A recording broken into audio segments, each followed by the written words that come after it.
हर हर महादेव। कैसे हैं? देखिए, कल प्रधानमंत्री नरेंद्र मोदी के भाषण, जो भुज में भाषण दे रहे थे, उसको सुनकर हमारे जो है ना अंदर बड़े जोश की भावना जो है भर गई। ऐसे बचपन से ही देश प्रेम की भावना कूट कूट कर जो है भरी हुई है। ठीक है, नस नस में जो है देश प्रेम और देश की प्रेम की भावना जो है भरी हुई है। ठीक है, कल नरेंद्र मोदी ने जो वक्तव्य दिया वो इतिहास के एक 1947 का वो जो विभाजन काल था उससे प्रासंगिक या फिर उसके कंटेक्स्ट में था कि किस प्रकार से प्रधानमंत्री नरेंद्र मोदी कह रहे हैं कि 1947 में तोड़नी चाहिए थी जंजीरें, काटनी चाहिए थी जंजीरें, लेकिन काट दी गई देश की भुजाएं और देश कई खंडों में विभाजित हो गया और भारत और पाकिस्तान और वर्तमान का बांग्लादेश कई भागों में जो है बढ़ चुका। नरेंद्र मोदी बहुत हद तक यह बातें जो अभी वर्तमान पीढ़ी है, जो युवा है, उसको वो सुनाना चाहते थे, उसको बतलाना चाहते थे। सच्ची इतिहास लोगों के सामने आए, इसलिए उस बातों को वो दोहराकर लोगों के सामने इस बात को रखना और परोसना चाहते थे। आपने लखनऊ पैक्ट के बारे में भी पढ़ा होगा, जाना होगा या जानते होंगे। लखनऊ पैक्ट में भी जब सेपरेट इलेक्टोरेट्स की बात कही जाने लगी या फिर मुस्लिम लोगों को जो है सेपरेट इलेक्टोरेट्स दिए जाने लगे, उस वक्त भी कांग्रेस ने इस चीज को एक्सेप्ट कर लिया, जबकि ऐसा माना जाता है कि यही सेपरेट इलेक्टोरेट्स रिलीजन के आधार पर जब मुसलमानों को दिए गए और कांग्रेस जब इसके सामने घुटने टेकी, कहीं ना कहीं देश की विभाजन की नींव यहीं से, देश की विभाजन की बीज यहीं से पनपना जो है प्रारंभ हो गया। और अंग्रेज की तो नीति रही है जी, फूट डालो और शासन करो। वो अपनी नीति में जाते जाते कामयाब भी हो चुके हैं।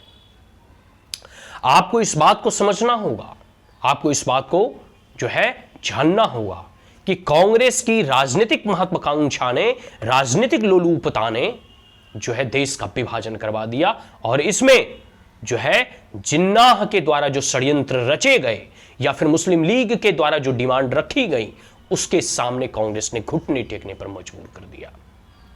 क्या होता अगर हम जो है विभाजन के प्रस्ताव को स्वीकृति ही नहीं प्रदान करते?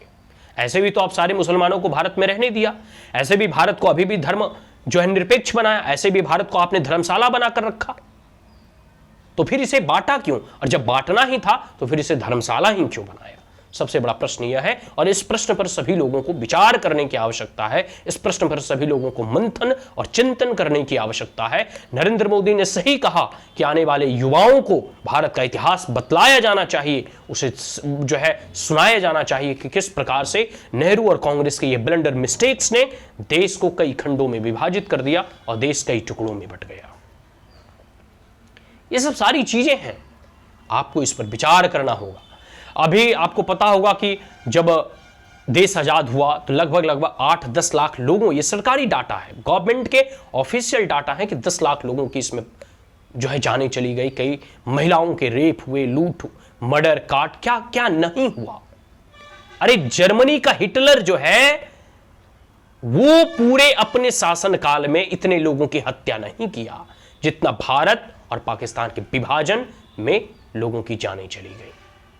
देश की आजादी में कहा जाता है 7 से 8 लाख लोगों की जानें गई, लेकिन देश विभाजन में 10 लाख से अधिक, ये डाटा है सरकारी। 10 लाख अगर सरकारी डाटा है तो ओरिजिनल डाटा 20 लाख हुए होंगे, क्योंकि बहुत सारे ऐसा डाटा रिपोर्ट ही नहीं हुए।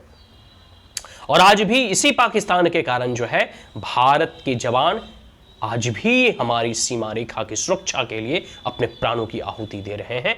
अनगिनत सैकड़ों ऐसी माओं की कोख आज भी सूनी हो रही है, सैकड़ों ऐसी माताओं के सिंदूर आज भी धुले जा रहे हैं, सैकड़ों ऐसी बहनों की राखियां आज भी